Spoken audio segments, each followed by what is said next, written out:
क्या हाल चाल है सब लोग के। आज हमारी कंपाउंड इंटरेस्ट की क्लास सेकंड रहने वाली है और मुझे उम्मीद है कल आपको सारी चीज़ें बहुत अच्छे समझ में आई होंगी और आप लोगों ने एक बार रिवीजन भी कर लिया होगा। ठीक है, आज हम फिर कुछ नई चीज़ें यहाँ पे सीखेंगे, नए नए कॉन्सेप्ट। बेसिकली कल हमने जो सीखा था आज हम उसकी प्रैक्टिस करेंगे, है ना। जो हमने कल टेक्निक सीखी थी, क्योंकि बहुत सारे बच्चों ने पहली बार ऐसी ट्रिक्स देखी थी कि इतने तरीके से हम कर सकते हैं, तो आज हम बहुत ज़्यादा नया करने के बजाय जो कल हमने सीखा था आज उसकी प्रैक्टिस करेंगे। ठीक है, तो मैं क्वेश्चंस भी यहाँ पे मैं आपके लिए कुछ लेकर आया हूँ, कुछ हम लोग मन से कुछ क्वेश्चंस लेंगे और उनकी प्रैक्टिस करेंगे। तो बेसिकली आज हम क्या क्या करने वाले हैं, और कल का आपने देखा ही होगा, कल मैंने आपको सबसे पहले पूरे टाइप्स बताए थे, है ना, कि हम इस चैप्टर में कितने टाइप के क्वेश्चंस करने वाले हैं और ये आपको समझ में आ गया होगा। ठीक है, फिर कल हमने चार्ट बनाया था, सिंपल इंटरेस्ट कंपाउंड इंटरेस्ट में डिफरेंस देखा था कि क्या डिफरेंस होता है, फिर अलग अलग तरीके से कैलकुलेशन किया था, पूरा एक ट्री हमने बनाया था एरो के थ्रू कि कैसे कैलकुलेशन होता है। और मैंने आपको होमवर्क भी दिया था 30% और 5% का। कितने लोगों ने 30% का और 5% का चार्ट बनाया? यस या नो लिखकर जल्दी से मुझे बताओ। ठीक है, क्योंकि वो मैं आपको भी सबसे पहले बनवाने वाला हूं। फिर आज हम 3 मेथड्स पे डिटेल में बात करने वाले हैं। कौन कौन सी मेथड? सबसे पहले हम बात करेंगे डायरेक्ट इफेक्टिव रेट निकालने की, है ना। कल मैंने आपको 2 साल का बताया था, अभी मैं आपको 3 साल का बताऊंगा। डायरेक्ट इफेक्टिव रेट हम कैसे निकालेंगे इस पे बात करेंगे, इसकी प्रैक्टिस करेंगे। ये सीखने के बाद मैं आपको बताऊंगा जो स्टैंडर्ड रेशो है ना, जो कल हमने बहुत बेसिक ऊपर ऊपर देखा था कि 2:1 या 3:1 इनका क्या मतलब होता है, आज इन पे हम सवाल करेंगे। और ये सिखाने के बाद तीसरा हम फ्रैक्शंस जो होते हैं या रेशो जो होता है हमारा प्रिंसिपल और अमाउंट का, ठीक है, मूलधन और मिश्रधन का, इन तीनों ट्रिक्स पे आज हम बात करने वाले हैं और इन तीनों के ही क्वेश्चंस हम लोग सॉल्व करेंगे। ठीक है, तो आज के बाद फिर आपको कभी कोई दिक्कत नहीं आएगी और आप खुद लॉजिक लगा पाओगे। जैसे ही आपको क्वेश्चन दिखेगा आप खुद डिसाइड कर पाओगे कि आपको कौन सी मेथड को यूज करना है। ठीक है, चलिए, बहुत अच्छी बात है, बहुत सारे बच्चों ने बनाया है, वेरी गुड। देखो ये होना भी चाहिए, है ना। मतलब आप ये मत सोचो कि आप घर पे बैठे हो, आप ये मान के चलो कि आप क्लास में पढ़ रहे हो। अगर आप यहां मेरे पास क्लास में आए होते तब भी तो आपको बनाना होता, मैं आपकी कॉपी चेक करता। तो इतना आपको ईमानदार रहना है कि अगर मैंने आपको बनाने को दिया है तो आपको बनाना है। अगर अच्छे से सीखना है तो बिल्कुल रेगुलर रहो। जो मैं आपको करने को कहूं, जो मैं आपसे कहूं कि ऐसा आपको करना है तो करना है, एकदम क्लास जैसा मानो। मैं बिल्कुल भी ऐसा नहीं मान रहा हूं कि मैं आपको यूट्यूब पे पढ़ा रहा हूं या ऑनलाइन आपको पढ़ा रहा हूं। मैं एकदम मान रहा हूं कि आप क्लास में जैसा पढ़ाते हैं वैसे ही मैं आपको पढ़ा रहा हूं। तो आपको भी क्लास जैसा माहौल बनाना पड़ेगा, इसलिए जो मैंने कहा वो जरूर किया करो। ठीक है, या गुड मॉर्निंग वंस अगेन सभी को जो लोग अभी अभी आए हैं। चल, अच्छी बात है।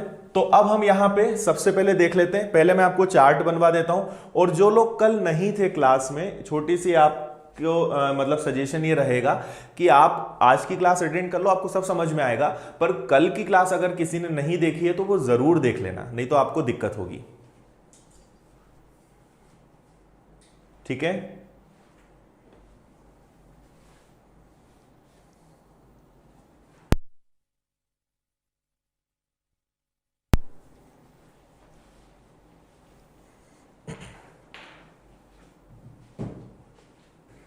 चलिए तो स्टार्ट करें, है ना। इन 3 मेथड्स पे हम बात करने वाले हैं। जो लोग अभी आए हैं उन्हें मैं बता दूं, और आप इस वीडियो को, इसकी लिंक और शेयर कर दें, बाकी लोग और ज्यादा से ज्यादा जुड़ें, उतना अच्छा यहां पे रहेगा। तो इन 3 चीजों पे हम बात करने वाले हैं। डायरेक्ट इफेक्टिव रेट कैसे निकालते हैं, स्टैंडर्ड रेशो से क्वेश्चंस कैसे सॉल्व करते हैं, और फ्रैक्शन या रेशो प्रिंसिपल और अमाउंट, मूलधन और मिश्रधन के अनुपात से हम क्वेश्चंस कैसे सॉल्व करते हैं, इन पे हम बात करेंगे। तो सबसे पहले तो जो चार्ट मैंने आपको बनाने के लिए दिया था उस पर बात कर लेते हैं। तो मैंने आपको होमवर्क में दिया था 30% का चार्ट। ठीक है, तो देखो, एक तरफ हम लिख देंगे ईयर्स, एक तरफ लिख देंगे सिंपल इंटरेस्ट, एक तरफ लिख देंगे कंपाउंड इंटरेस्ट, और एक तरफ हम लिखेंगे इनमें आने वाला डिफरेंस। ठीक है, अब आप लोगों ने जो बनाया है इसको मैच करना। ठीक है, और अब आप इधर ध्यान दें, क्योंकि मैं आपके कमेंट ज्यादा नहीं पढ़ूंगा। जब मुझे लगेगा मैं खुद आपसे कहूंगा कि अब आप कमेंट कीजिए। बाकी मैं बीच बीच में थोड़ा थोड़ा आपको देखते रहूंगा। कमेंट्स पे हम थोड़ा सा कम ध्यान देंगे, है ना, जहां जरूरी होगा वहां। और आपको भी मेरी सलाह रहेगी कि आप भी कमेंट्स पे मत ध्यान दिया करो, कोई क्या लिख रहा है क्या कर रहा है सब छोड़ो, 1 घंटे आपको पूरा यहां ध्यान देना है। आप सीखने आए हो, यहां ध्यान दो। कमेंट्स आप बाद में भी पढ़ सकते हो, है ना, तो मैं भी कमेंट्स पे ध्यान नहीं दूंगा, आप भी ज्यादा मत देना। हाँ, जहां दिक्कत है बिंदास लिखना, जहां जरूरी होगा मैं भी आपसे कहूंगा आप भी लिख देना, इधर ध्यान दें। तो हम यहां पे चार्ट बनाएंगे 30% का, पहला साल, दूसरा साल, तीसरा साल। पहले साल ये 30% रहेगा, 1 साल का ब्याज 30%, तो चक्रवृद्धि ब्याज भी कितना रहेगा 30%। दोनों में डिफरेंस कितने का आएगा 0, पहले साल अंतर होता ही नहीं। दूसरे साल 2 साल में ये हो जाएगा 60, तो ये भी हो जाएगा 60। अब चक्रवृद्धि ब्याज क्या बोलता है, चक्रवृद्धि ब्याज मूलधन पे भी ब्याज लेता है और पिछले साल के ब्याज पर भी ब्याज लेता है। तो अब ये कहेगा कि भाई मुझे पिछले साल के ब्याज पर ब्याज दो, तो 30% पर रेट भी हमारा 30% है। तो आपको पता ही है 30 का अगर 30% निकालोगे तो वो कितना आएगा 9 जुड़ गया, टोटल आ गया आपका 69%। और अब आप देखिए दोनों में अंतर कितने का आ गया 9% का, ठीक है। तीसरे साल क्या होगा, ये 90% हो जाएगा और ये भी 90 होगा। फिर चक्रवृद्धि ब्याज क्या कहेगा कि मुझे दोनों पर ब्याज दो, है ना।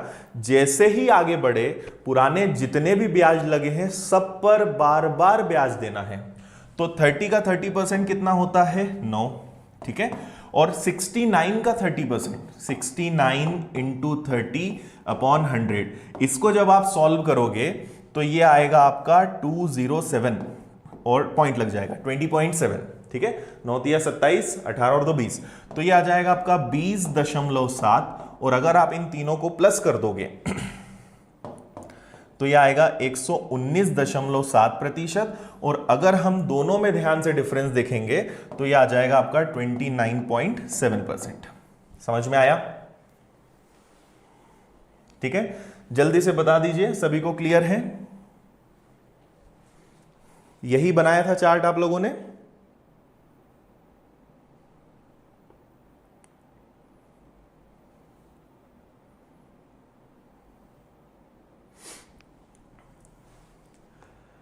देखिए एक्चुअली यहां से जो हम वीडियो स्ट्रीम कर रहे हैं वो HD क्वालिटी है, पर आपको पता होगा कि अभी लॉकडाउन के कारण और सर्वर्स के लोड के कारण YouTube ने मोबाइल पर क्वालिटी को घटा दिया है। मोबाइल पर आप मैक्सिमम 480 फ्रेम्स तक जा सकते हो। अगर आप कंप्यूटर यूज करोगे, लैपटॉप यूज करोगे तो वहां आप यही वीडियो HD क्वालिटी में लाइव देख पाओगे, है ना। बाकी मोबाइल्स पे पूरे इंडिया में YouTube ने क्वालिटी कम कर दी है, 480 से ज्यादा आप किसी वीडियो को चला नहीं सकते, इसलिए शायद आपको क्वालिटी में दिक्कत आ रही होगी। बाकी लैपटॉप पे, मोबाइल्स पे, आप कंप्यूटर पे चलाओगे आप HD में इस वीडियो को देख सकते हो, ठीक है। और ये वीडियो बाद में भी आप देखोगे, ये वीडियो बाद में भी रिकॉर्डेड रहेगा, तो जब भी YouTube वापस से HD क्वालिटी कर देगा ये वीडियो आपको HD में ही मिलेगा, ठीक है। चलिए ये हमने सीखा था, इसके बाद हम नेक्स्ट बात करते हैं, सॉरी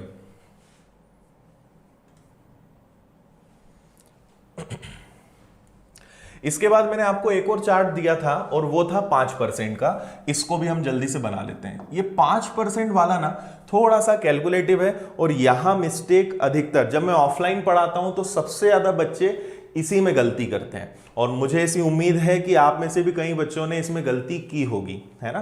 तो ठीक है, नहीं किया है तो बहुत अच्छी बात है। 4th ईयर का क्या है वो भी मैं बताऊंगा, 4th ईयर का भी टेंशन मत लो, 4th ईयर के बारे में मैं बताने वाला हूं। तो हम यहां पे जल्दी से बना लेते हैं, वापस से लिख देते हैं ईयर्स, एक तरफ लिख देते हैं सिंपल इंटरेस्ट, कंपाउंड इंटरेस्ट, और इधर इनमें जो डिफरेंस आते जाएगा, ठीक है। यहां ध्यान दीजिए,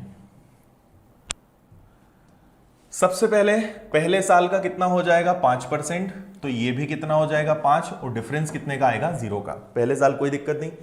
दूसरे साल ये कितना होगा 10%, और ये 10% है तो ये भी कितना होगा 10।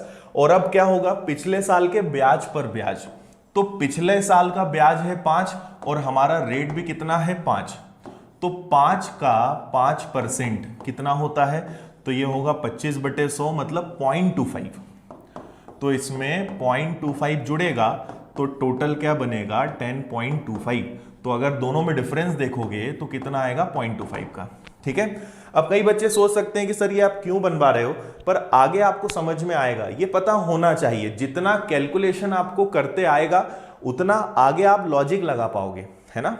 इससे हमें क्वेश्चन सॉल्व नहीं करना है, इससे हम क्वेश्चंस में कोई लॉजिक मतलब इनका यूज नहीं करेंगे, पर आप लॉजिक और ट्रिक्स इन्हीं के बेस पे लगा पाओगे। इसलिए इतना सीख लो आज और मेरे साथ मेहनत कर लो, और फिर कल से आप देखना आपको कितना फायदा मिलने वाला है। बस जो मैं आपसे कहते जा रहा हूं, जो करवाते जा रहा हूं, बस करते चलो आप साथ में, आपको मजा आएगा। तीसरे साल कितना हो जाएगा 15, ये भी कितना हो जाएगा 15। अब वो दोनों पर ब्याज लेगा, है ना। इस 5 का 5% तो हमने निकाला, 5 का 5% 0.25, इसका हमें निकालना है। तो देखो क्या करेंगे हम, 10.25 का 5% हमें निकालना है, सॉरी 10.25 का 5% हमें निकालना है, ठीक है। तो मैं क्या करूंगा, 1025 में 5 का गुणा कर लेंगे तो ये आ जाएगा 5125, दशमलव के बाद 2 अंक हैं तो नीचे 4 अंक के बाद दशमलव लग जाएगा, तो ये बन जाएगा आपका 0.5125। और अगर आप सबको जोड़ देते हो तो सबको जोड़ने पर ये क्या बनेगा, 15.7625, ठीक है। तो इन दोनों का डिफरेंस कितना हो जाएगा, 0.7625। क्लियर है। कितने लोगों का ये वाला चार्ट भी सही बना था? देखो डेली हम लोग की क्लास 10:15 बजे से रहती है ना, 10:15 बजे से रोज क्लास अब आपकी चलेगी। अभी हम कंपाउंड इंटरेस्ट पढ़ रहे हैं, बाकी टॉपिक्स भी आगे पढ़ेंगे। कितने लोगों का ये चार्ट सही बना था, जल्दी से बता दीजिए।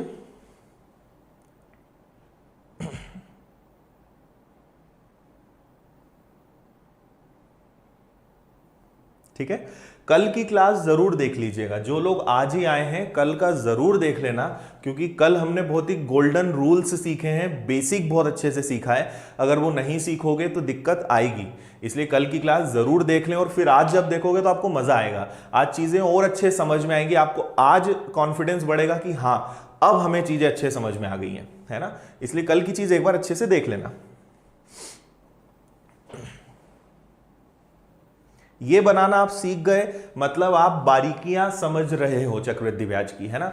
ये सब करते आना चाहिए, चैप्टर की बारीकियां। देखो मोटी मोटी चीज, बड़ी बड़ी चीजों में कुछ नहीं रखा है, छोटी छोटी चीजें अगर करते आएंगी बड़ी चीजें भी आपसे बनेंगी। इसलिए चैप्टर्स की बारीकी समझने की मेहनत करो, कोशिश करो, ठीक है। चलो आगे हम बढ़ते हैं, ये आपको समझ में आ गया है। अब हम 1 बाय 1 शुरू करते हैं। आज हमें 3 चीजों पे काम करना है। तो सबसे पहला जो मैंने आपसे कहा था कि किसी भी रेट का डायरेक्ट इफेक्टिव रेट कैसे हम निकालेंगे उस पे बात करेंगे। तो मैं आपको यहां पे 2 साल का, 3 साल का और 4 साल का, इन तीनों का बताऊंगा। आपको पहले तो ये पता होना चाहिए कि एग्जाम में जो क्वेश्चंस आते हैं वो सिर्फ 2 साल और 3 साल के आते हैं, ठीक है। 4 साल के क्वेश्चंस बहुत रेयर, शायद ही आपको कहीं मिलेंगे भी तो 1 या 2 क्वेश्चन मिलेंगे, और वो भी इतने इजी होंगे 5% या 10%। इसलिए आप कभी भी चौथे साल का टेंशन मत लेना। और अगर चौथे साल के क्वेश्चंस आएंगे भी तो कैसे आएंगे वो मैं बताऊंगा। बाकी ऐसे क्वेश्चन कोई नहीं आपसे पूछेगा कि 25,000 रुपए और रेट ऑफ इंटरेस्ट 10% है, चौथे साल का आप इंटरेस्ट बताओ, ऐसे सवाल नहीं आते। जो भी सवाल आएंगे वो 2 और 3 साल में आएंगे, ठीक है। बाकी चौथे साल में आपको क्या ध्यान रखना है वो भी मैं आगे बताऊंगा, ताकि आपसे क्वेश्चंस बने। पर चौथे साल का टेंशन मत लेना, सिर्फ दूसरे साल और तीसरे साल का। अगर आपको चौथे साल का कोई सवाल मिले तो आप मुझे बताना, ठीक है। आप मुझे फेसबुक पे या इंस्टाग्राम पे मैसेज करना, मैं आपको बताऊंगा उसको कैसे हल करना है। बाकी आपको बहुत ही कम इसके सवाल मिलेंगे। मॉडल क्वेश्चंस मिल सकते हैं, बट एग्जाम के क्वेश्चंस आपको नहीं मिलने वाले, ठीक है। चल, तो सबसे पहले मैंने आपको कल बताया था कि अगर आपको डायरेक्ट, ये जो मेथड है ये क्या है, डायरेक्ट, आप डायरेक्ट कंपाउंड इंटरेस्ट का परसेंटेज निकाल लेते हो। जैसे अभी हमने जो चार्ट बनाए, चार्ट बनाने की जरूरत नहीं है, डायरेक्ट आप कैसे रेट निकाल सकते हो वो हम सीख रहे हैं। तो सबसे पहले मैंने आपको सिखाया था दूसरे साल का, और आपको एक ट्रिक बताई थी 2r प्लस r², और ये हमेशा कितने अंकों में होना चाहिए, 2। ये मैंने आपसे कहा था। या आप डायरेक्ट क्या कर सकते हो, डायरेक्ट आप इसको नहीं भी यूज करो तो भी डायरेक्ट काम हो जाएगा। एक बार जल्दी से रिवाइज करा रहा हूं, फिर तीसरे साल पे आते हैं। देखो जैसे मान लो आपको 6% का दूसरे साल का चक्रवृद्धि ब्याज बताना है। हम बात कर रहे हैं फिलहाल सिर्फ दूसरे साल की, ठीक है। तो दूसरे साल का चक्रवृद्धि ब्याज क्या होगा, आपको पहले डबल करना है और उसका वर्ग करना है। तो 6, 1 साल का 6 तो 2 साल का कितना होगा 12, और 6 का वर्ग कितना होगा 36। ये आ गया दूसरे साल का चक्रवृद्धि ब्याज। अगर ब्याज की दर 6% है तो 2 साल का साधारण ब्याज कितना होगा, साधारण ब्याज 12 होगा, लेकिन चक्रवृद्धि ब्याज कितना होगा 12.36। ठीक है। फिर अगर 9% है तो 1 साल का 9 तो 2 साल का 18, और 9 का बस वर्ग करना है, कितना आ जाएगा 81। इसके बाद अगर ब्याज की दर 4% है तो 1 साल का 4 तो 2 साल का 8, और 4 का वर्ग कितना होगा 16।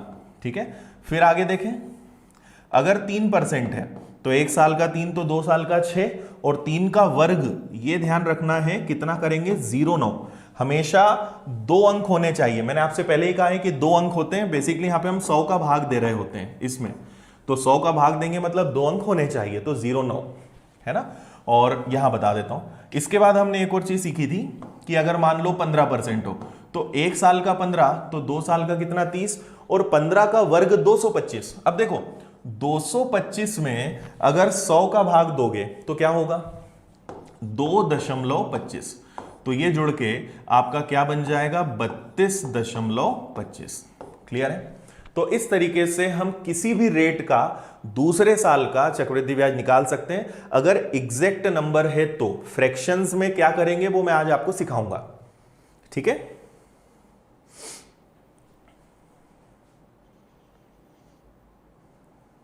ओके, कोई दिक्कत तो नहीं है यहां तक।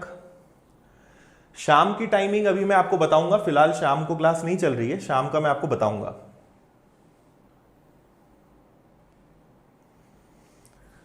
बिल्कुल, आगे बढ़ते हैं। क्लियर नहीं दिख रहा है मुझे, तो क्लियर दिख रहा है यहां पर,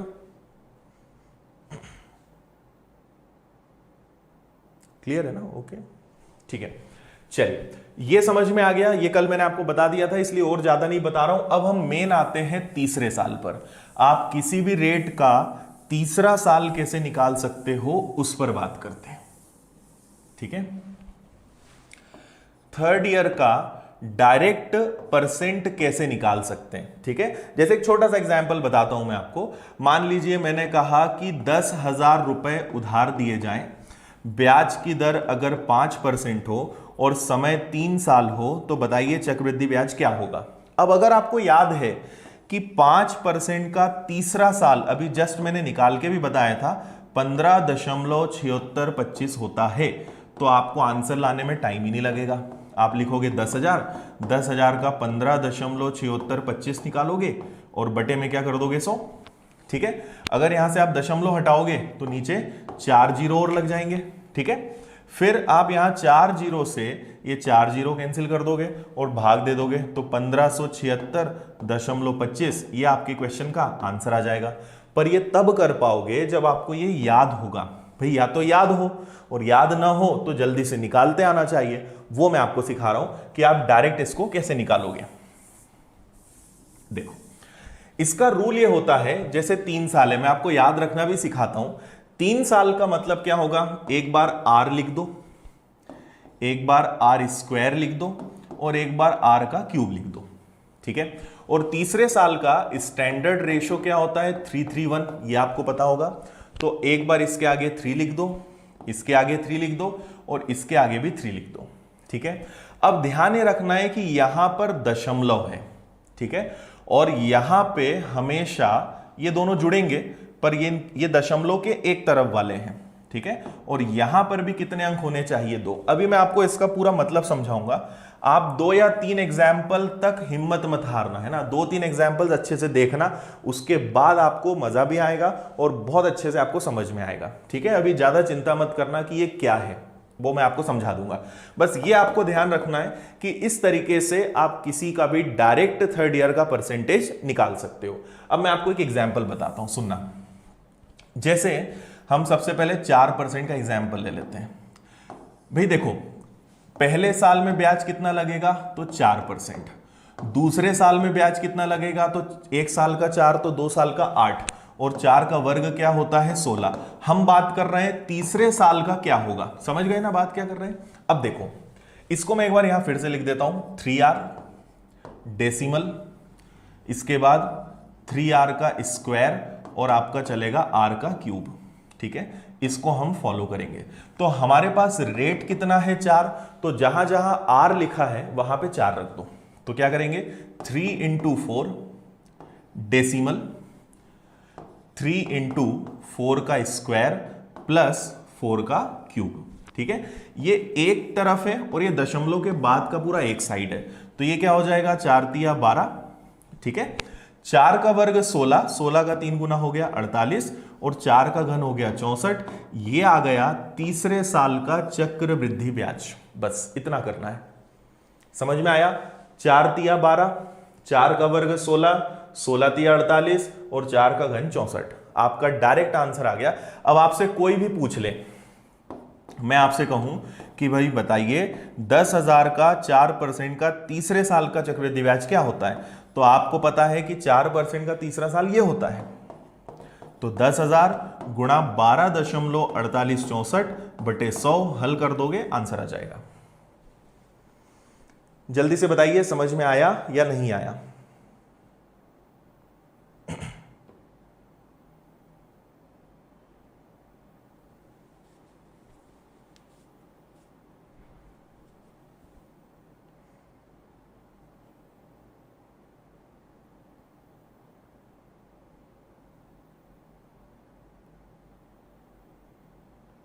बताइए जल्दी, कोई दिक्कत है।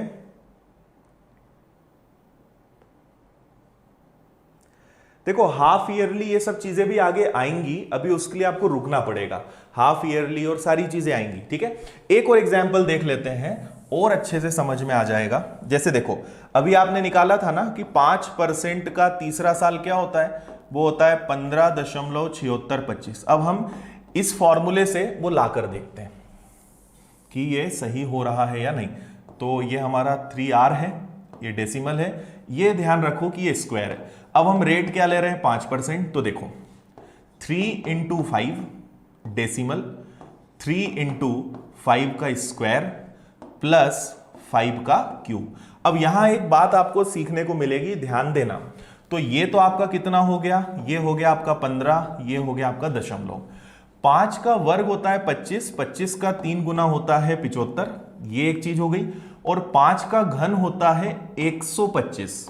ठीक है, अब यहां पर एक बात ये समझो, मैंने क्या कहा था कि 2 अंक से ज्यादा नहीं होना चाहिए। अगर 2 अंक से ज्यादा है तो इधर जितना ज्यादा है वो इधर जुड़ेगा, कैरी होगा, हासिल का होगा। अगर इधर भी ज्यादा हो रहा है तो वो इधर जुड़ेगा। अभी आगे सारे एग्जाम्पल से समझ में आएगा। अब यहां ये है, देखो यहां पर इस 2 के साथ दिक्कत नहीं है, 5 के साथ दिक्कत नहीं है, पर ये 1 है, तो ये जो 1 है ये कैरी होगा इधर।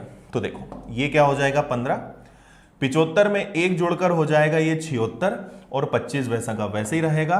ये आ गया आपका तीसरे साल का चक्रवृद्धि ब्याज 15.7625। ठीक है, बताओ जल्दी से, अब तो समझ में आया होगा थोड़ा।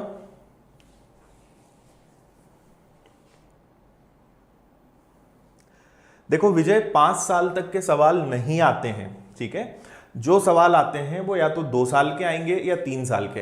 एग्जामिनर हमेशा आपको कंपाउंड इंटरेस्ट में खासकर उसी लेवल का सवाल देगा जो बिना कैलकुलेटर के और जल्दी से सॉल्व हो सकता है, इसलिए आप चिंता मत करो। अब अगर 5 साल का पूछना है तो वो तो 10 साल का भी आपसे पूछ सकता है, पर नहीं पूछेंगे। पूछेंगे तो 2 साल का या 3 साल का, क्योंकि इसका कैलकुलेशन बिना कैलकुलेटर के हम जल्दी कर सकते हैं। ठीक है, या तो क्योंकि हमारे पास एग्जाम में टाइम कम होता है, तो या तो फिर हमें टाइम 3 घंटे की जगह 5-6 घंटे का मिले तो हम 8 साल या 10 साल का निकाल देंगे, पर उतना टफ क्वेश्चन नहीं पूछते।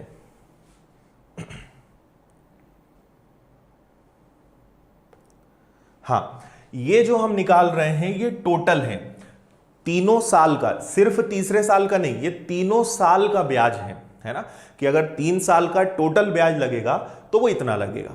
ठीक है,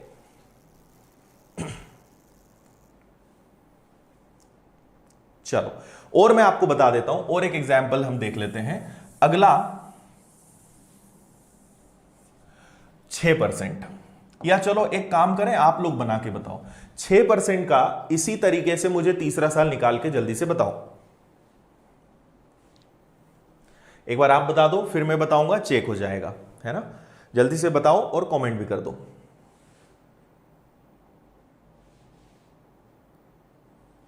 अच्छा sorry, okay okay okay okay okay, यहां मैंने गलत लिखा है, सॉरी, यहां 331 है, सॉरी सॉरी सॉरी, मैंने ध्यान नहीं दिया, 333 लिख दिया, उसको आप 1 करेक्ट कर लीजिएगा। हाँ मैंने इस पे अभी ध्यान दिया, थैंक यू बताने के लिए। 331 वहां तो सही लिखा था, यहां 3 लिख दिया था, उसको आप सही कर लेना।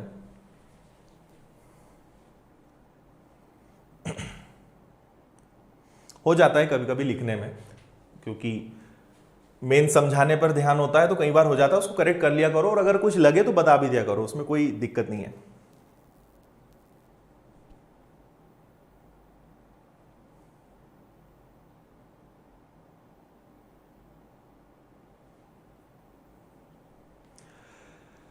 बताइए जल्दी से।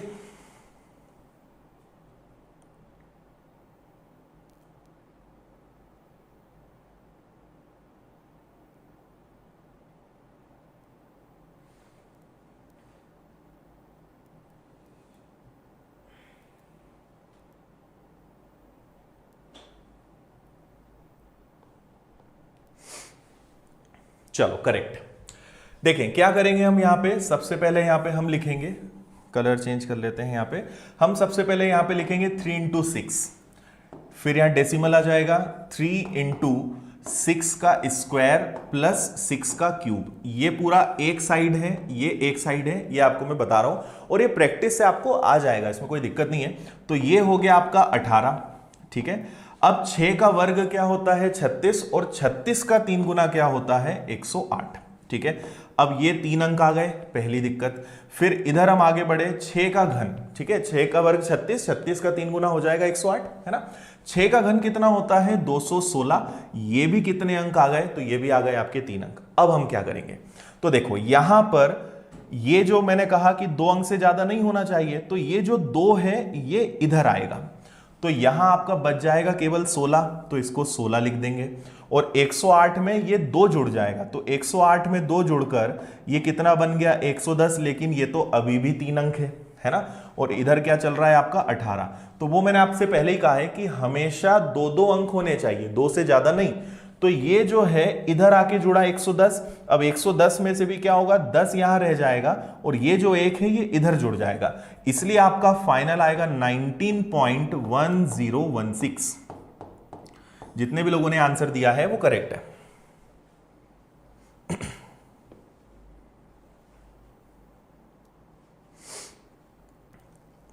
देखो ये सारे एग्जाम्स के लिए है, आप किसी भी एग्जाम जिसमें भी कंपाउंड इंटरेस्ट आता है उसमें ये आपको काम आएगा, है ना। इसलिए आपको कंपाउंड इंटरेस्ट सीखना है तो आप इसको अटेंड करें। बताइए जल्दी से, समझ में आया सभी को या नहीं। और वैसे मैक्सिमम लोगों को मैं देख रहा हूं कि सब लोगों ने सही कमेंट किया था, कुछ लोगों ने बस यहां गलती कर दी थी, उन्होंने इसको ऐसे लिखा रहने दिया था। बस ये ध्यान रखना है कि 2 से ज्यादा हुआ वो अगले पे चला जाएगा। सबसे पहले शुरुआत एंड से करेंगे, जैसे आपने यहां पे देखा था 16, ठीक है। यहां पे अगर 16 था तो कोई दिक्कत नहीं थी, ये 2 जो है इधर गया, 108 में 2 जोड़ा 110, पर ये अभी भी 3 अंक है, तो फिर यहां पे 10 को हमने छोड़ा, और ये जो 1 है ये इधर गया, तो हमारा फाइनल क्या बन गया 19.1016, 19.1016, ठीक है। और एक कर लेते हैं, 8% का करके बताइए अब आप जल्दी से कि 8% का तीसरा साल क्या होगा, बताइए जल्दी से। देखो आगे आपको मैं इन सब का यूज करना सिखाऊंगा, अभी आप सीखो तो थोड़ा सा सब्र रखो, जल्दबाजी मत करो। जल्दी का काम आपको पता है किसका होता है, इसलिए थोड़ी सी शांति रखो। आगे आपको नहीं इन सब का फायदा मिले तो आप मुझे बोलना, है ना।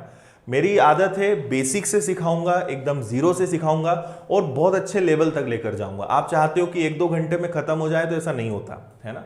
अच्छे से करना है तो अच्छे से मेहनत करो, या तो शॉर्टकट में चलो या फिर एक बार अच्छे से मेहनत कर लो, तो आपको मजा आएगा इस चीज का।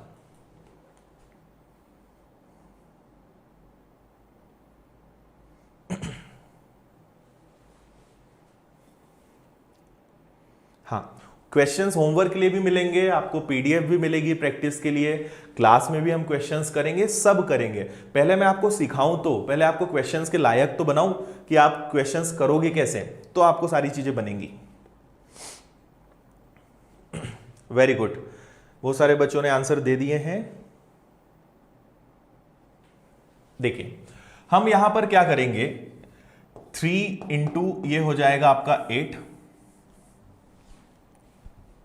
ये हो गया आपका 3 इंटू 8 पॉइंट, ये एक पार्ट हो गया। फिर आप करोगे 3 इंटू 8 का स्क्वायर प्लस 8 का क्यूब, ये एक चीज हो गई, ये एक चीज हो गई, ठीक है। तो ये तो आपका हो गया 24, ठीक है। केवल इसमें वैल्यू रखना है, और क्योंकि मैं आपको अभी सिखा रहा हूं तो एकदम बच्चों जैसा वैल्यू रख रख के बता रहा हूं, आपको ऐसे नहीं करना है, आपको बिना लिखे अपने दिमाग में कैलकुलेशन करना है और आदत बनाओगे तो बनने लगेगा, ठीक है। 8 का वर्ग कितना होता है 64, और 64 का अगर आप 3 गुना करोगे तो कितना आएगा 192, ठीक है, 192 आ गया। और 8 का घन कितना होता है, तो वो होता है 512। अब ये 3 अंक हैं और ये भी कितने अंक हैं, 3 अंक हैं, कोई दिक्कत यहां तक, ठीक है। अब यहां पे सबसे पहले ये इधर जाएगा, तो 24.192 में 5 जुड़ेगा तो क्या बन जाएगा 197, और अब ये फ्री हो गया, यहां पे 2 अंक बचे। अब 197 का भी एक इधर जाएगा, तो 24 में 1 जोड़ेगा 25, और बचा कितना 97 12, 25.9712%। ये आ गया आपका 8% का तीसरा साल, ठीक है। वेरी गुड, देखो बहुत अच्छा लग रहा है, आप लोग के आंसर्स आ रहे हैं और आप लोग सीख रहे हो, है ना। और देखो मैथ्स, मैंने आपसे पहले भी दिन कहा था कि केवल प्रैक्टिस का खेल है। मेरा एक बार जब मेरा काम यहां खत्म हो जाता है, मैंने आपको ये सिखा दिया कि अब ये कैसे आएगा, अब आपके ऊपर डिपेंड करता है कि आप इसको कितना प्रैक्टिस कर रहे हो। जितना प्रैक्टिस करोगे उतना इसमें आप स्ट्रांग होते जाओगे, और वैसे तो अच्छी प्रैक्टिस होगी ना तो आपको ये सब चीजें वैसे ही याद हो जाती हैं। अगर याद नहीं भी करोगे तो आपके पास भी टेक्निक है, ठीक है। चलो, तो बाकी क्वेश्चंस आप कर लोगे। अब मैंने आपके लिए इसको लेकर एक क्वेश्चन निकाला है, तो वो क्वेश्चन पर हम चलते हैं, इसको हटा देते हैं। चलिए, एक छोटा सा सवाल है आपके लिए, करिए सब लोग इसको। 8,400 रुपए 7% और 3 साल का चक्रवृद्धि ब्याज क्या होगा, जो मैंने आपको भी बताया उसी तरीके से आप करोगे। तो आपको इसमें थोड़ा सा टाइम लगेगा क्योंकि पहले 7% का तीसरा साल निकालना है, तो आप करो और मुझे आंसर बताओ, ठीक है।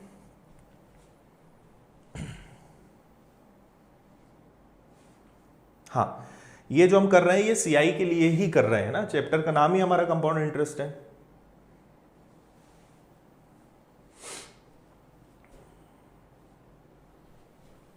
छोटा सा क्वेश्चन आपके पास यहां लिखा हुआ है, 8,400 रुपए 7% की दर, समय 3 साल, चक्रवृद्धि ब्याज क्या होगा।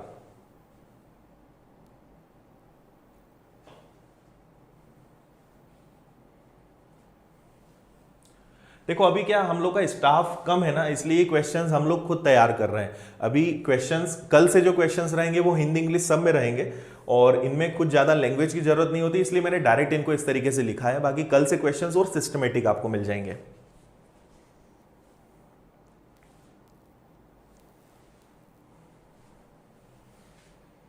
करिए जल्दी। देखो पहले तो आपको क्या करना पड़ेगा, 3r प्लस, या प्लस को हम हटा के दशमलव लिख दें, है ना, 3r स्क्वायर और r का क्यूब।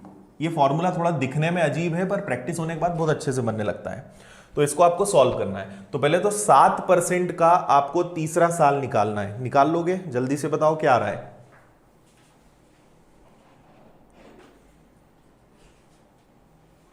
हाँ, आपको आंसर रुपीज में बताना है ना, चक्रवृद्धि ब्याज रुपए में बताना है, क्या आएगा, परसेंट में नहीं बताना है, रुपए में बताना है। 8,400 रुपए पे सॉल्व भी करना है। तो ये हो गया आपका 3 इंटू 7 पॉइंट, 3 इंटू 7 का स्क्वायर प्लस 7 का क्यूब, है ना। तो ये आपका बन गया कितना, 7 का 3 गुना 21, 7 का वर्ग क्या होता है 49, 49, 49 का 3 गुना करना है, मतलब 50 के 3 गुने से 3 कम 147, और 7 का घन कितना होता है 343, ठीक है।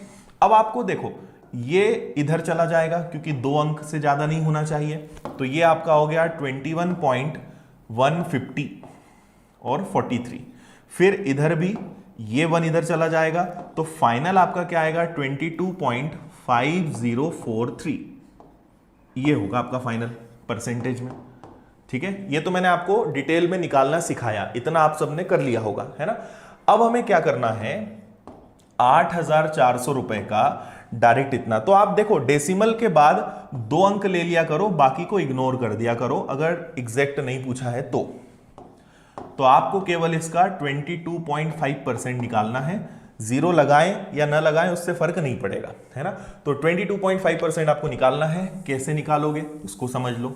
देखो अब हम एक काम कर सकते हैं, 8,400 गुणा 22.5 अपॉन में 100। क्लियर इतना। अब एक बात मुझे ये बताओ, मैं आपको कैलकुलेशन भी आगे सिखाऊंगा कि आप जल्दी से आंसर कैसे ला सकते हो। अब कई बच्चे पता है यहां बहुत ईमानदारी दिखाएंगे, वो 8400 का गुणा 225 में करेंगे, टाइम लगाएंगे। अब थोड़ा सा हमें क्या करना है अपने कैलकुलेशन को, जैसे अब मुझे ये नंबर दिखा तो मुझे यहां लग रहा है कि हाँ थोड़ा सा हम दिमाग लगा सकते हैं। पहले तो एक काम करते हैं, ये दशमलव हटाया, एक जीरो इधर बढ़ा दिया, इस जीरो से ये 2 जीरो गए। आपका क्वेश्चन अब ये बचा, हाँ या ना, 84 225 और अपॉन में कितना हो गया 10। इतना समझ में आया। अब एक काम करते हैं, हम कभी भी 5 वाले नंबर आए, मैं फिर बोल रहा हूं कैलकुलेशन पे मैं एक क्लास लेकर आऊंगा जिसमें बहुत सारी टेक्निक हम बताएंगे, फिलहाल आप इसको देख के समझ लो। एक काम करते हैं, 225 को डबल कर सकते हैं क्या? बिल्कुल कर सकते हैं। तो 225 को अगर मैं डबल करूंगा तो ये क्या बनेगा 450, और बटे में क्या रहने दो 10। अब आप बोलोगे सर इसको डबल क्यों किया, तो इसको अगर डबल किया तो इसको आधा कर दें क्या? इसको आधा कर देते हैं, 42 कर देते हैं। समझ में आई बात? मैं क्या बोल रहा हूं कि 225 में अगर मैं दुगना करूंगा तो 2 का भाग भी तो देना पड़ेगा, है ना। तो 225 का दुगना करा 450, तो अगर इसका दुगना किया इसको आधा कर दो।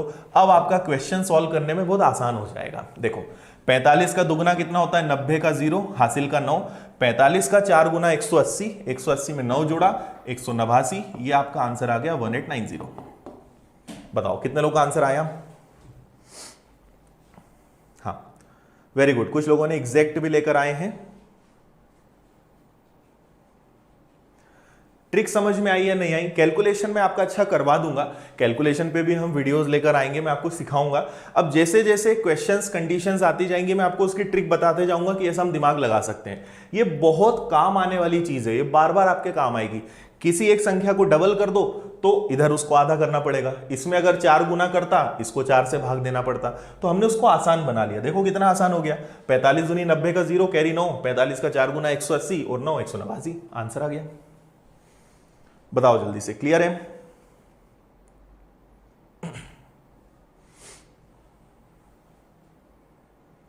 नहीं, अनअकैडमी पे हम क्लास नहीं लेते हैं। बाकी अभी हम लोग विनर्स का ऐप लेकर आ रहे हैं, तो उस पर भी आपको बहुत सारी क्लासेस में देने वाला हूं। बाकी और कहीं पे ऑफलाइन में पढ़ाता हूं, हमारा खुद का इंस्टीट्यूट है विनर्स इंस्टीट्यूट इंदौर में, और अभी मैं यूट्यूब पे पढ़ा रहा हूं, और अभी हमारी ऐप आ रही है तो वहां पे भी मैं पढ़ाऊंगा।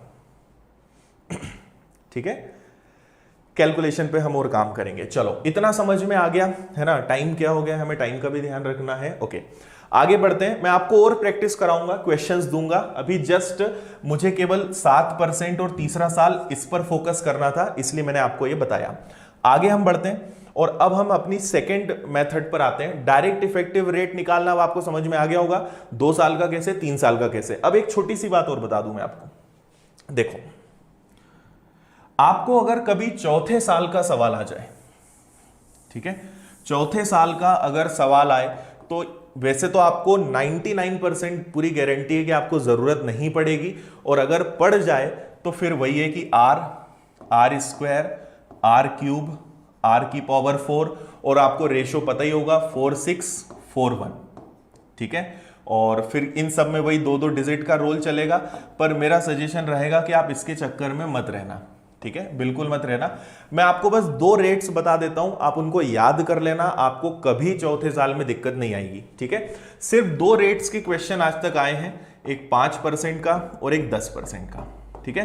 तो इन दोनों के चौथे साल की वैल्यू याद कर लो, या तो आप निकाल के देख लेना। 21.550625, थोड़ी सी बड़ी है, और ये होता है आपका 46.41। बस ये 2 वैल्यू आप याद कर लो, चौथे साल में आपको कभी दिक्कत नहीं आएगी। भले वो हाफ ईयरली हो, क्वार्टरली हो, हर जगह आपको ये काम आएगा। इसके अलावा चौथे साल का टेंशन आप मत लो, है ना। और अगर आपको चौथे साल का सवाल आप ढूंढ लेना, अगर आपको मिले तो आप मुझे फेसबुक पे या इंस्टाग्राम पे या डाउट क्लियरिंग ग्रुप पे कहीं भी आप डाल देना, मैं आपको बता दूंगा। पहली बात तो आपको मिलेंगे ही नहीं इसके ज्यादा सवाल।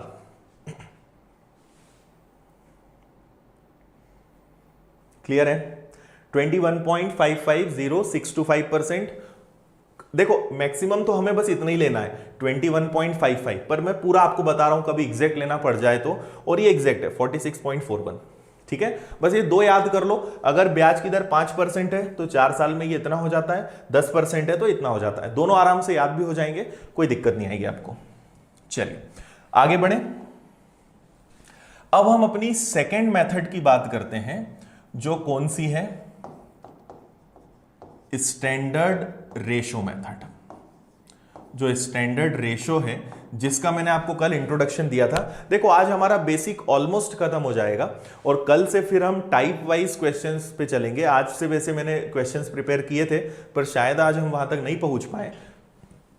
देखो 2 साल का, 2 इयर्स का स्टैंडर्ड रेशो क्या होता है, 2:1। और 3 इयर्स का स्टैंडर्ड रेशो क्या होता है, 3:3:1। और 4th ईयर का, जिसकी आपको जरूरत नहीं पड़ेगी ज्यादा, वो है 4, 6, 4 और 1, ठीक है। अब ये आए कैसे, वो मैं आपको एक बार जल्दी से बता देता हूं। कल भी मैंने बताया था, जस्ट मैं फास्ट रिवाइज करा रहा हूं। अगर 10,000 रुपए 10% और 3 साल हो तो क्या होगा, पहला साल, दूसरा साल, तीसरा साल, ठीक है। देखो मेरी आदत है, कहां से चीज बनी वो मैं जरूर बताता हूं। तो 10,000 रुपए का 10% कितना होता है, 1,000। दूसरे साल का भी ब्याज कितना होगा, 1,000। और चक्रवृद्धि ब्याज में क्या होता है, पिछले साल पे भी ब्याज लगेगा। तो 10,000 का 10% कितना होता है, 100, ठीक है। फिर तीसरे साल भी ब्याज कितना लगेगा, 1,000। अब पहले साल के ब्याज पर ब्याज 100, दूसरे साल के ब्याज पर ब्याज 100, और दूसरे साल के ब्याज पर ब्याज कितना हो जाएगा, 10। अब आपको यहां ये देखना है, अगर आपसे केवल 2 साल का पूछा जाए तो 2 साल में ध्यान देना, 2 साल में केवल इतना देखना, ठीक है। मुझे बताओ 2 साल में 1000 कितनी बार आया है, तो 1000 आया है 2 बार, और 100 कितनी बार आया है, 1 बार। तो ऐसे हम लिखते हैं 2:1, ठीक है। अगर 3 साल की बात करें तो अब 3 साल के केस में आप पूरा देखना, इतना पूरा देखना। तो 3 साल में देखो जरा, 3 साल में देखो 1000 कितनी बार आया है, 3 बार। 100 भी कितनी बार आया है, 3 बार। और 10 कितनी बार आया है, 1 बार। ऐसे ही मैंने आपसे कल कहा था कि चौथा साल भी आप करके देखना, आपको उसमें भी समझ में आएगा कि ये चीजें होती कैसे हैं। क्लियर है। चलो तो अब हम जरा आ जाएं इन रेशो पर कि ये सब हैं क्या, है ना। अब इससे जुड़े हुए कुछ सवाल कर लेते हैं जो मैंने फिर आपके लिए निकाले हैं। हाँ ये वाला कर लेते हैं। 20,000 रुपए पर 10% के हिसाब से 2 साल का। हालांकि सवाल बहुत इजी है, पर हमें इसे स्टैंडर्ड रेशो वाली मेथड से करना है, तो मैं आपको करके बताता हूं, सिर्फ देखना आप यहां पे। हमें पता है कि 2 साल का स्टैंडर्ड रेशो क्या होता है, 2:1, ठीक है। तो 20,000 रुपए का 10%, 20,000 रुपए का 10% क्या होता है, वो होता है 2,000 रुपए, ठीक है। तो अब देखो यहां पे 2 रेशो हैं, तो पहले तो मैंने 20,000 का 10% निकाला तो वो आया 2,000। अब मुझे इस 2,000 का वापस से 10% निकालना है, तो वो क्या आएगा, 200। इसको मैं यहां रख दूंगा, ठीक है। अब बस मुझे इन दोनों का गुणा करना है। तो 2,000 का दुगुना कितना होता है, 4,000, और 200 का एक गुना क्या होता है, 200। दोनों को जोड़ दो, आंसर आ जाएगा आपका 4,200। समझ में आया।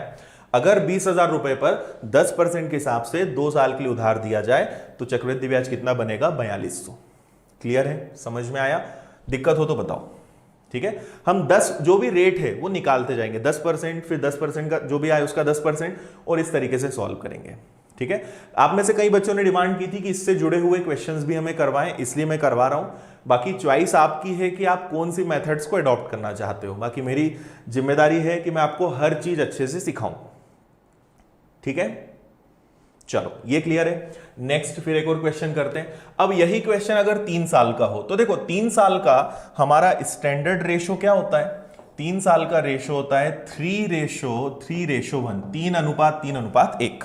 चलो अब समझें इसको जरा। यहां पे 20,000 का 10%, वैसे ये चीजें इतनी लिखने की नहीं है पर मैं आपकी सुविधा के लिए बता रहा हूं बार बार लिख के। 2000, तो सबसे पहले आप यहां क्या लिख दोगे? 2000।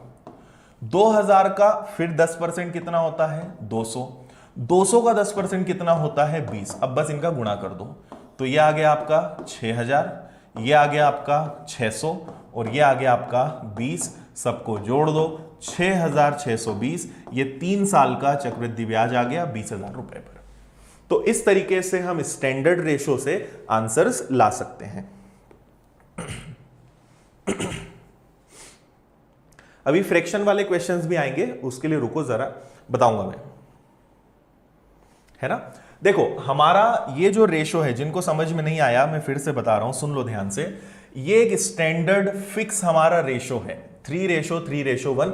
कोई भी रेट हो, आप सबसे पहले क्या करो कि जैसे 20,000 है, उसका 10% कितना होता है? 2,000 रुपए, तो उसको सबसे आगे रख दो, ठीक है। वापस से उस पर 10% लगाओ, 2,000 का 10% 200, उसको दूसरे के नीचे रख दो। फिर से इसका 10% लगाओ 20, उसको इसके नीचे रख दो, बस। और आप सबका गुणा करो, जोड़ो, टोटल आ जाएगा आपका जितने भी साल है उसका चक्रवृद्धि ब्याज। ठीक है, ओके। चलो नेक्स्ट क्वेश्चन देखते हैं। अगला क्वेश्चन कौन सा है आपके लिए? अगला क्वेश्चन है 4 साल के लिए। चलो 4 साल वाला भी बता देता हूं। 4 साल का हमारा स्टैंडर्ड रेशो क्या है? मैंने आपसे कहा था 4, 6, 4 और 1, है ना। देखो अब वापस से वही बात है, 20,000 का सबसे पहले 10%, तो 20,000 का 10% कितना होता है? 20,000 का 10% होता है 2,000, ठीक है। 2,000 का 10% क्या होता है? 200। 200 का 10% क्या होता है? 20। 20 का 10% क्या होता है? 2। समझ में आई बात? सबसे पहले मूलधन का 10%, 20,000 का 10% 2,000, फिर 2,000 का 10%, 200 का 10%, 20 का 10%। अब सबको गुणा करके बस जोड़ना है। तो 2,000 का 4 गुना कितना हो जाएगा? 8,000। 6 का 200 गुना मतलब 1,200। 4 का 20 में गुणा करेंगे 80 और 2 का 1 में गुणा करेंगे 2। सबका बस गुणा करना है, जोड़ दो सबको, तो ये हो गया 9,282। 9,282, ये हमारा आंसर आ गया। बताइए कोई दिक्कत?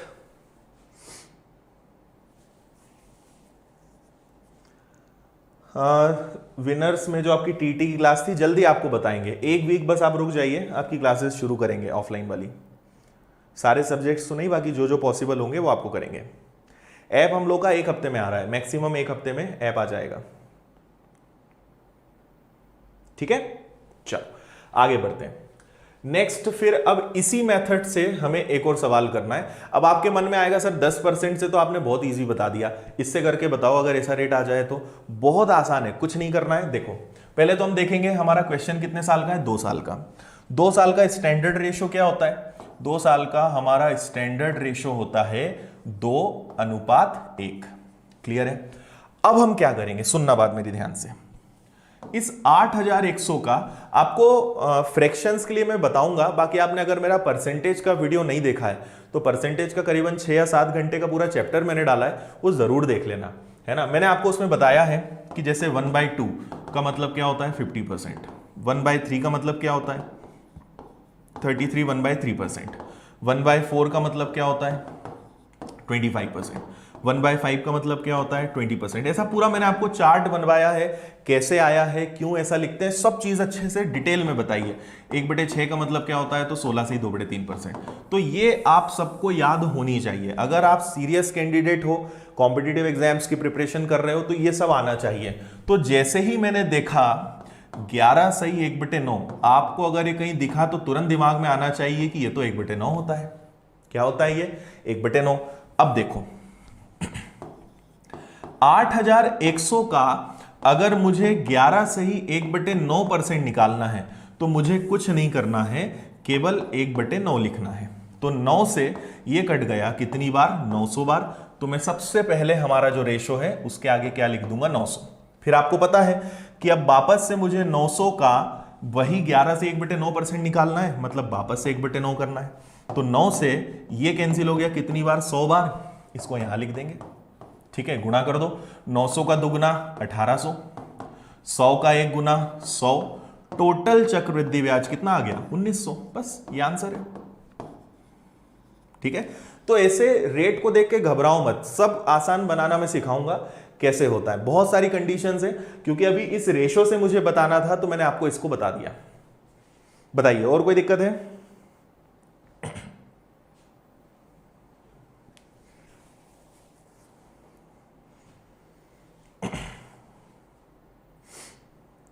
सत्येंद्र, ये विनर्स इंस्टीट्यूट की यूट्यूब चैनल पे लाइव क्लास चल रही है, आप देख रहे हो तो आप चैनल का नाम भी देख सकते हो, है ना। डेली हमारी क्लास चल रही है 10:15 बजे। जो लोग नहीं पता है वो कल से ध्यान रखें, डेली आओ और जो क्लासेस हो चुकी हैं वो जरूर देखना। कल की क्लास में तो सबसे ज्यादा मजा आएगा, क्योंकि कल हम लोग क्वेश्चंस करेंगे बहुत सारे। जो 2 दिन से हम ये बोने का काम कर रहे हैं ना, हमने फसल बोई है, कल काटने का समय है। कल आपको मजा आएगा और आपका कॉन्फिडेंस बढ़ेगा, आपको लगेगा कि हाँ यार अब हम बहुत अच्छे से सीख रहे हैं, और जो हमने 2 दिन में मेहनत करी उसका फायदा आपको कल मिलेगा। कल देखना, आपको बहुत मजा आएगा। हाफ ईयरली, क्वार्टरली, एक दिन और रुक जाओ, बताऊंगा मैं। अभी एक साथ में सब बताऊंगा ना तो बहुत कंफ्यूजन होगा। स्टेप बाय स्टेप आप मुझे मेरे हिसाब से चलने दो। आपको एंड में अगर समझ में ना आए तो मुझे बोलना, है ना। हर चीज बताऊंगा। मैंने आपको पहले दिन ही पूरी लिस्ट बता दी थी कि मैं जो भी 20-25 प्रकार के जितने भी टाइप होते हैं सब मैं कराऊंगा। तो आप बस मेरे ऊपर छोड़ दो, मुझे मेरे हिसाब से सीक्वेंस में चलने दो, हर चीज में बताऊंगा, है ना। अब मैं हाफ ईयरली, क्वार्टरली बता दूं, फिर इंस्टॉलमेंट बता दूं, बड़ा खिचड़ी हो जाएगा, है ना, कंफ्यूजन होगा। इसलिए अभी उसकी चिंता मत करो, वो मैं आपको बताऊंगा। अभी ये सारे जो रेट हैं ये पर ईयर है, हाँ यहां पर ईयर लिखा नहीं है मैंने, बाकी ये सारे जो हैं वार्षिक हैं, पर एनम है। ओके, समझ में आया? चलो आगे बढ़ेंगे। अब एक और चीज मैं आपको सिखा देता हूं, तीसरी और हमारी आखिरी मेथड, उस पर हम बात कर लेते हैं। देखो, थर्ड हमारा जो मेथड है वो है ratio of principal and amount. मूलधन और मिश्रधन के अनुपात से प्रश्न कैसे हल किया जाए, और बेसिकली इसको हम यहां पे फ्रैक्शन का यूज करेंगे, ठीक है। ये हमारी तीसरी मेथड है, इसको और अच्छे से सीख लो। देखो, जैसे चलो मैं आपको क्वेश्चन के साथ ही समझा देता हूं।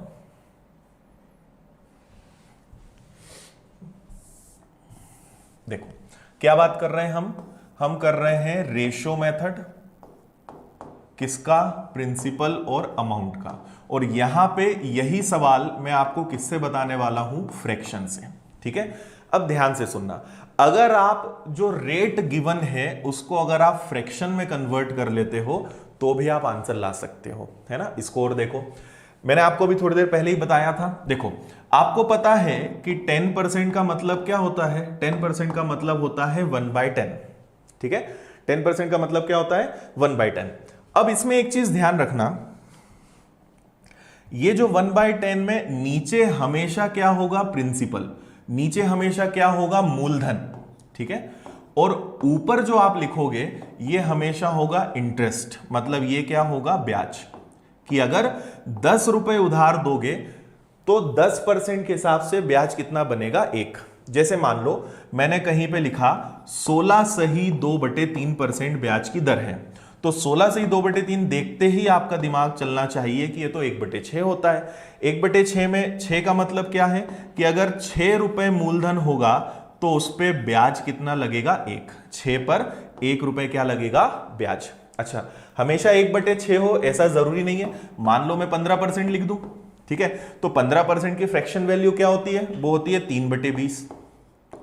नहीं भी निकालना आता है तो कोई बड़ी बात नहीं, 100 का भाग दे दो, 5 से 3 बार, 5 से 20 बार। अब 20/3 का मतलब क्या है कि अगर मैं 20 रुपए उधार दूंगा तो 3 रुपए ब्याज लगेगा, मतलब कितना बन जाएगा, वो 23, ठीक है। सारी चीजें समझ में आई। अब देखो जरा इधर, हमारा जो क्वेश्चन है, हम 2 रेशो बनाएंगे। एक तरफ मैंने लिखा प्रिंसिपल, मतलब इसको हम क्या बोलेंगे, मूलधन। इसको और ध्यान से समझ लो, बस ये लास्ट मेथड है। इसके बाद फिर आपको कभी कोई अलग मेथड का टेंशन नहीं लेना है, फिर तो आपको सोचना है कि कौन सी मेथड लगाना है। इस तरफ मैंने लगा दिया मिश्रधन, ठीक है। 10% है। हम सबसे पहले ऐसे प्रश्नों में देखेंगे हमारा रेट क्या है। रेट है हमारा 10%। 10% का मतलब क्या होता है, 1/10। 1/10 का मतलब क्या है कि अगर 10 रुपए उधार दोगे तो 1 रुपए ब्याज लगेगा। तो देखो मैंने 10 उधार दिया, ब्याज सहित 1 रुपए ब्याज लगा, मतलब मिश्रधन क्या बन गया 11। अच्छा सवाल कितने साल का है, सवाल 2 साल का है, मतलब ऐसा मुझे कितनी बार लिखना पड़ेगा 2 बार।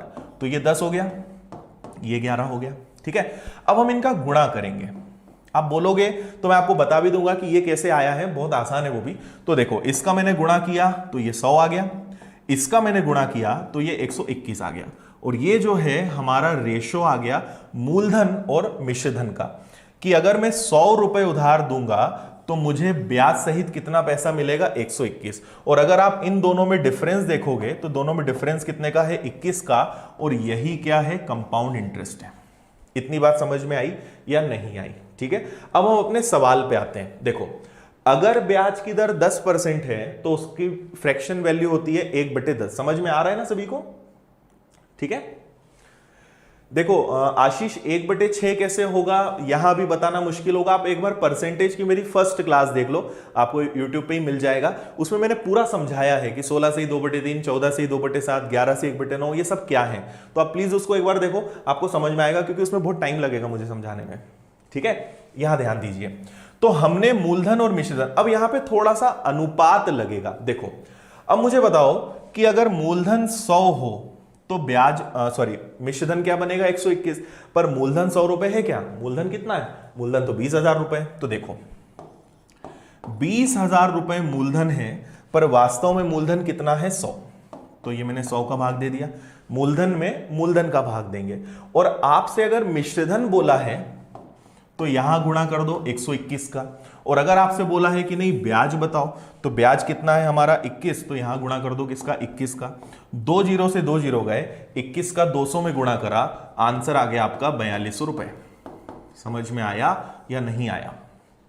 इसको बोलते हैं फ्रैक्शन मेथड, मतलब कि आप जो भी आपका प्रतिशत में दिया हुआ है उसको आप भिन्न में बदल लो और इस तरीके से हल करो और आपका आंसर आएगा, है ना। प्रतिशत में यही सवाल हम कमी वृद्धि में करते हैं, है ना। प्रतिशत में जो कमी वृद्धि वाले सवाल नहीं होते हैं, जनसंख्या में कमी वृद्धि और चीनी के मूल्य में, शक्कर के मूल्य में, आय व्यय, वो सब यही है ना। तो आप उससे लिंक करोगे ज्यादा अच्छे समझ में आएगा। और परसेंटेज भी मैंने बहुत अच्छे से बेसिक से हाई लेवल तक पढ़ाया है। परसेंटेज में अगर आपको दिक्कत है वो सारे वीडियोस आप जरूर देख लेना।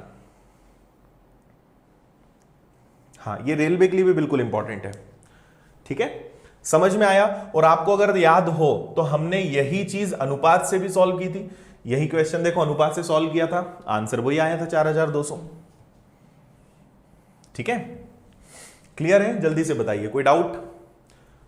चलो और आगे देखते हैं।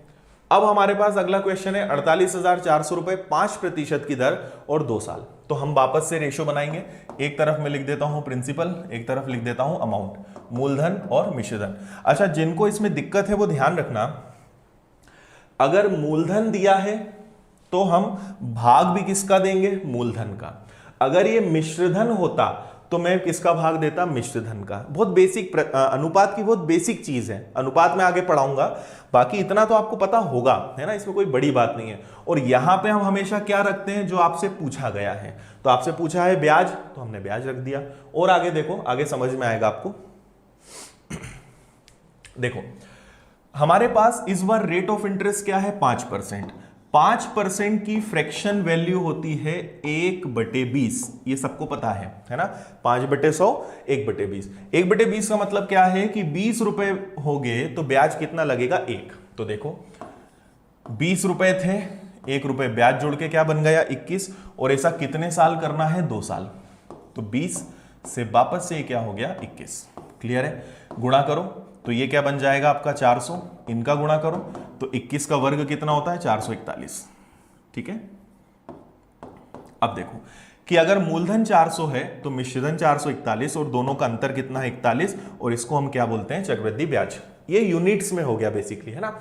अब देखो 48,400 गुणा, पहले तो ये क्या है, ये मूलधन है, तो इसमें भाग भी किसका देंगे, मूलधन का। तो भाग देंगे 400 का और गुणा किसका करेंगे, जो आपसे पूछा है। तो अगर मिश्रधन पूछेंगे तो 441 का गुणा, ब्याज पूछेंगे तो 41 का गुणा। 2 जीरो से 2 जीरो गए, 4 से कैंसिल हुआ 121 बार, 41 का 1 गुना 41 हासिल का 4, 41 दूनी 82, 82 और 4 86 हासिल का 8, 41 और 8 49। आंसर आ गया 4961। बताओ जल्दी से, समझ में आया या नहीं आया?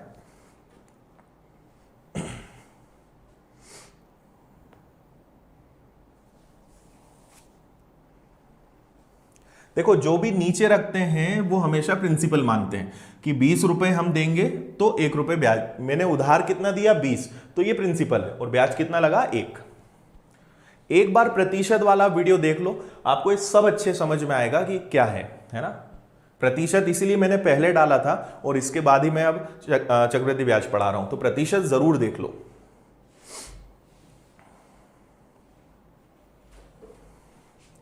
इसमें एसआई क्या होगा? एसआई तो देखो बहुत आसान है। अगर एसआई तो कुछ करना ही नहीं है, 1 साल का 5 तो 2 साल का कितना होगा 10%। 10% निकालना है, ये 4840 रुपए आपका चक्रवृद्धि ब्याज, साधारण ब्याज आ गया। ठीक है, साधारण ब्याज में तो कोई दिक्कत ही नहीं है। आगे बढ़ते हैं, चलो 2-3 क्वेश्चंस और बचे हैं, उसको जल्दी से सॉल्व कर लें। क्लास का हमारा वैसे 1 घंटा पूरा हो गया है। चलो इसको आप लोग करोगे क्या या मैं करके बता दूं? देखो 16% सबसे पहले आपको क्या करना है, भिन्न में बदलना है। ठीक है, तो 16% अगर याद नहीं है तो 16/100, 4 चौक 16 और 4 से कट जाएगा कितनी बार 25 बार, 4/25। देखो एक तरफ लिखा मैंने वापस से मूलधन और एक तरफ लिख दिया मिश्रधन। अब बात समझना, बहुत मजा आएगा। 4/25 का मतलब क्या है कि अगर 25 रुपए, नीचे हमेशा मूलधन और ऊपर हमेशा ब्याज, 25 रुपए उधार देंगे तो ब्याज कितना लगेगा? अगर 25 रुपए होंगे और उसका मैं 16% ब्याज निकालूंगा तो 25 रुपए पे ब्याज कितना लगेगा? 4 रुपए। ये इसका मतलब होता है। ठीक है, इसमें कंफ्यूज मत होना। तो देखो अब हम क्या करेंगे, 25 पर 4 ब्याज, हमेशा एक नहीं आएगा, कुछ भी आ सकता है, समझ सोचना, ऊपर हमेशा एक ही आएगा। तो देखो 25 पे 4 जुड़ेगा तो 25 में 4 जुड़ के कितना हो गया 29, और वापस से ऐसा कितने साल हुआ है 2 साल। और लिख दो एक बार, 25 से 29। क्लियर है? अब देखो इसका गुणा करो 625, 29 का करो 841, ये अनुपात आ गया। ये मूलधन है, ये क्या हो गया आपका मिश्रधन। इन दोनों का अंतर अगर हम इनको घटा लें तो देखो इनका अगर आप डिफरेंस लेते हो 29 का 841, ठीक है, 11 में से आप 5 घटाओगे तो कितना आएगा 6। ठीक है, यहां कितना बचेगा 3, मतलब 1 हो जाएगा, और इधर कितना बचेगा 216। अब आपको क्या करना है, अगर पहले तो ये देखेंगे कि 6250 क्या है, तो 6250 मूलधन है, तो मूलधन में भाग भी किसका देंगे मूलधन का, तो आप किसका भाग दोगे 625 का। चलो ये तो बहुत अच्छा है, काटने में दिक्कत ही नहीं होगी। और गुणा करेंगे हम, ब्याज निकालना है हमें 216, तो 216 का गुणा, ये कट गया आपका 10 बार, 216 में 10 का गुणा हुआ 2160 रुपए। ये आपका आंसर है। बताइए जल्दी से, कोई दिक्कत? हाँ, आगे क्लास का टाइम और बढ़ा देंगे। ठीक है,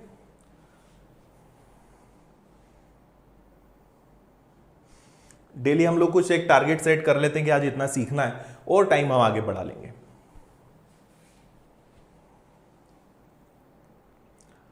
बताइए अब जल्दी से, समझ में आया सभी को या नहीं आया?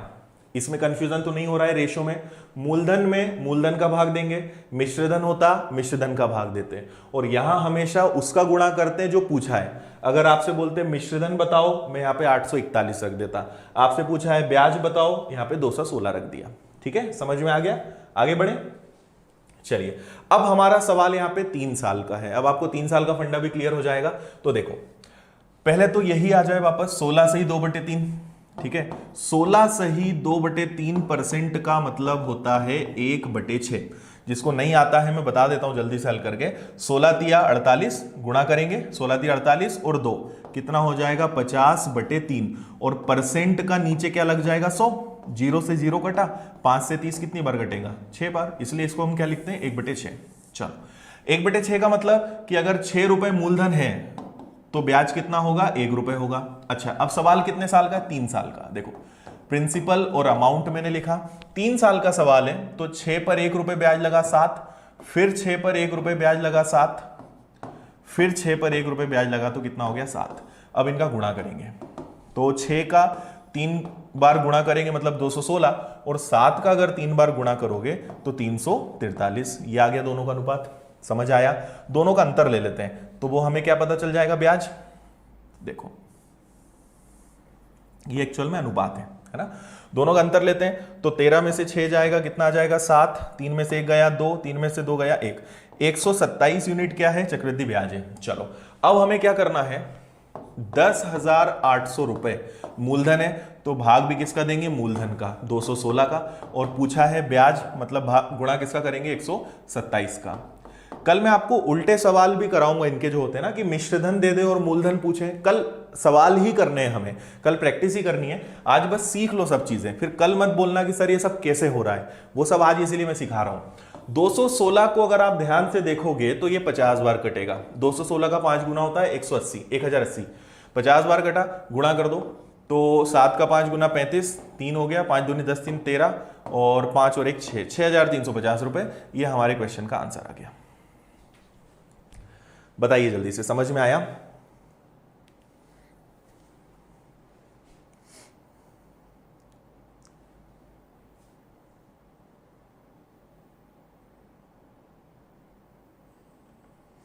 ठीक है, आज हमने क्या किया है, सारी मेथड्स को अलग अलग तरीके से डिटेल में समझा है ना।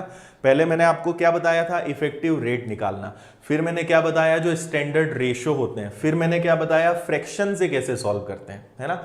क्योंकि आप लोगों में से किसी ने कोई सी मेथड पढ़ी है, किसी ने कोई सी, तो मैंने यहाँ पे सब आपको बता दिया कि क्या क्या होता है। और आप ये ध्यान रखना, ये जो 3 मेथड्स मैंने बताई है सबसे ज्यादा हम यूज इन्हीं का करेंगे। और आप ऐसा बिल्कुल मत सोचना कि एक मेथड सीख लेंगे और हम हर प्रश्न उसी से कर लेंगे। अगर आप ऐसा सोचोगे फंस जाओगे। मैं आपको एक एग्जाम्पल भी बता देता हूं क्यों आपको हर चीज आनी चाहिए। मान लो इसी सवाल में आपको 16% की जगह, यहां 16% की जगह आपको कुछ और दे दें, ठीक है, तो आपको समझ में आएगा कि 16% की जगह अगर कुछ और आ जाए, इसको मैं पूरा हटा देता हूं, ठीक है। अगर इस 16% की जगह मान लो रेट को मैं यहां लिख दूं, आपको 7% देते हैं, अब आपकी ये वाली फ्रैक्शन मेथड फेल है ना। अब आप नहीं कर पाओगे। क्यों? क्योंकि 7% की फ्रैक्शन वैल्यू क्या होती है, 7/100, ठीक है। 7/100 मतलब कि 100 रुपए दोगे 7 रुपए ब्याज लगेगा। 3 साल का सवाल है, ये लो 3 बार लिख लो, ठीक है। अब इसको तो चलो गुणा कर लोगे, 107 का घन कैसे निकालोगे। अब आपकी ये वाली मेथड फेल। अब आपको यहां पे ज्यादा इफेक्टिव क्या रहेगा, जो डायरेक्ट रेट निकालना। 7% का तीसरा साल क्या होता है, जो अभी हमने निकाला था 22.50 और समथिंग, उससे आपका आंसर आएगा। इसलिए एक मेथड पे डिपेंड मत रहो, है ना। क्योंकि एग्जामिनेशर बहुत समझदार है, पेपर पूछने वाला बहुत समझदार है, वो आपको उलझाएगा। उसे पता है कि बच्चा 1 या 2 मेथड रट लेता है, तो वो ऐसे क्वेश्चंस देंगे जो किसी मेथड में फेल होगा और किसी मेथड में उससे आंसर बहुत जल्दी आएगा। इसलिए सब चीजें सीखना पड़ेंगी। एग्जाम निकालना है, मेहनत करना पड़ेगी, है ना। कितना ही कोई आपको बोल दे ऐसा कर लोगे बन जाएगा, कुछ नहीं है। आखिरी में आपको खुद को समझ में आएगा कि यार चीजें सीखनी पड़ती हैं। जब तक आप 1-2 बार एग्जाम नहीं दोगे ना, जैसे आप बहुत सारे वीडियोस देख लेते हो, कोई कोई लोग 1-1, 2-2 घंटे में पूरा चक्रवृद्धि ब्याज पढ़ा देते हैं, बढ़िया ट्रिक बता देते हैं, आपको लगता है सीख गए, ठीक है। परीक्षा में गए तो पता चला कुछ बना ही नहीं, जो हमने सीखा था उनमें तो बहुत टाइम लग रहा है। तो इसलिए लग रहा है क्योंकि आपने सोचा कि बस एक चीज सीख लेंगे और आंसर दे देंगे। ऐसा नहीं होता, है ना। एग्जामिनर जो है, एग्जाम वाले आपसे मेहनत करवाएंगे और आपको करना पड़ेगी, ठीक है। तभी जाके आप सिलेक्शन ले पाओगे, टॉप कर पाओगे। इसलिए मेहनत करो, भागो मत। मेहनत करना भागने से बहुत आसान है, ठीक है। भागने में मेहनत लगती है, मेहनत करने में मेहनत नहीं लगती, ठीक है। चलो, तो एक लास्ट क्वेश्चन और ले लेते हैं और उसके बाद सेशन को हम एंड करेंगे। और कल हमें बहुत सारी प्रैक्टिस करनी है, कल बहुत सारे क्वेश्चन सॉल्व करने हैं। इसका आंसर आप लोग जल्दी से बताओ, ठीक है। 11 से 1/9 की फ्रैक्शन वैल्यू पता है क्या होती है? 11 सही 1/9 की फ्रैक्शन वैल्यू होती है 1/9। सिंपल, करो जल्दी से, एक बार आप लोग कोशिश कर लो।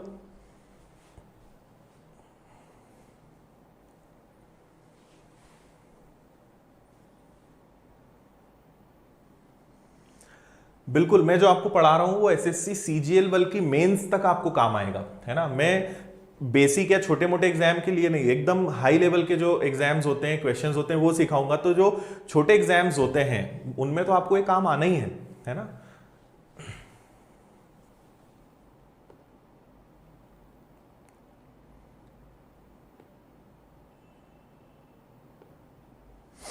ठीक है भाई, थैंक यू।